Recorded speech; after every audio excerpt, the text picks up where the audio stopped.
Assessment of learning. Summative assessment or assessment of learning is used to evaluate students' achievement at some point in time, generally at the end of a course. The purpose of this assessment is to help the teacher, students and parents know how well student has completed the learning task. In other words, summative evaluation is used to assign a grade to a student which indicates his/her level of achievement in the course or program. Assessment of learning is basically designed to provide useful information about the performance of the learners rather than providing immediate and direct feedback to teachers and learners. Therefore, it usually has little effect on learning. Though high-quality summative information can help and guide the teacher to organize their courses, decide their teaching strategies, and on the basis of information generated by summative assessment, educational programs can be modified. Many experts believe that all forms of assessment have some formative element. The difference only lies in the nature and the purpose for which assessment is being conducted. Assessment as learning. Assessment as learning means to use assessment to develop and support students' cognitive skills. This form of assessment is crucial in helping students become lifelong learners. As students engage in peer and self-assessment, they learn to make sense of information related to prior knowledge and use it for new learning. Students develop a sense of efficacy and critical thinking when they use teacher, peer and self-assessment feedback to make adjustments, improvements and changes to what they understand. Characteristics of classroom assessment. 1. Effective assessment of student learning begins with educational goals. Assessment is not an end in itself, but a vehicle for educational improvement. Its effective practice, then, begins with and enacts a vision of the kinds of learning we must value for students and strive to help them achieve.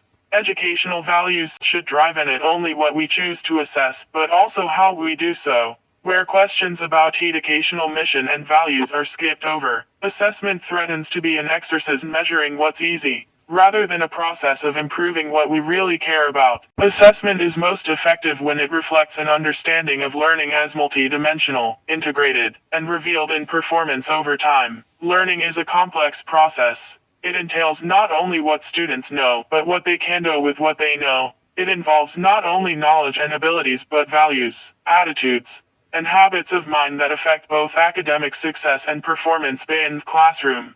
Assessment should reflect these understandings by employing a diverse array of methods, including those that call for actual performance, using them over time so as to reveal change, growth, and increasing degrees of integration. Such an approach aims for a more complete and accurate picture of learning, and therefore, firm base for improving our students' educational experience. Assessment works best when it has a clear, explicitly stated purposes. Assessment is a goal-oriented process. It entails comparing educational performance with educational purposes and expectations, those derived from the institution's mission, from faculty intentions in program and course design, and from knowledge of students' own goals. Where program purposes lack specificity or agreement, assessment as a process pushes a campus towards clarity about where to aim and what standards to apply. Assessment also prompts attention to where and how program goals will be taught and learned. Clear, shared, implementable goals are the cornerstone for assessment that is focused and useful. Assessment requires attention to outcomes but also and equally to the experiences that lead to those outcomes. Information about outcomes is of high importance. Where students end up matters greatly, but to improve outcomes, we need to know about student experience along the way, about the curricula, teaching, and kind of student effort that lead to particular outcomes. Assessment can help us understand which students learn best under what conditions. With such knowledge comes the capacity to improve the whole of their learning. 5. Assessment works best when it is ongoing, not episodic. Assessment is a process whose power is cumulative. Though isolated, one-shot assessment can be better than none. Improvement is best fostered when assessment entails a linked series of activities undertaken over time. This may mean tracking the process of individual students, or of cohorts of students. It may mean collecting the same examples of student performance or using the same instruments semester after semester. The point is to monitor progress towards intended goals in a spirit of continuous improvement. Along the way, the assessment process itself should be evaluated and refined in light of emerging insights. 6.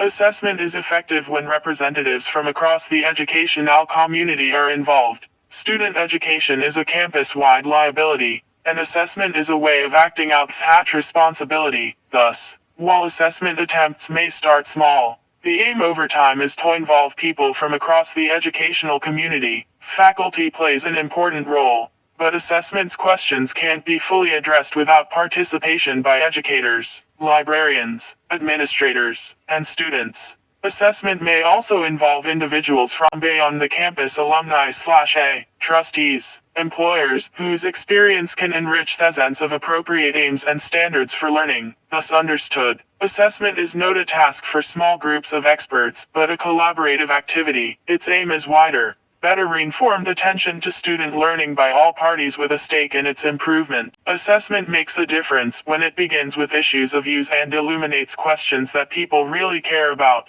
Assessment recognizes the value of information in the process of improvement, but to be useful, information must be connected to issues or questions that people really care about.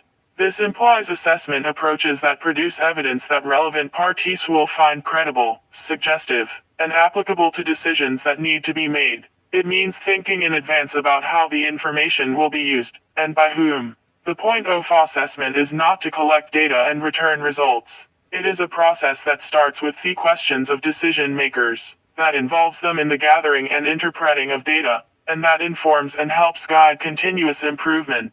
9. Through effective assessment, educators meet responsibilities to students and to the public. There is a compelling public stake in education. As educators, we have a responsibility to the public that support or depend on us to provide information about the ways in which our students meet goals and expectations. But that responsibility goes beyond the reporting of such information. Our deeper obligation to ourselves, our students, and society is to improve.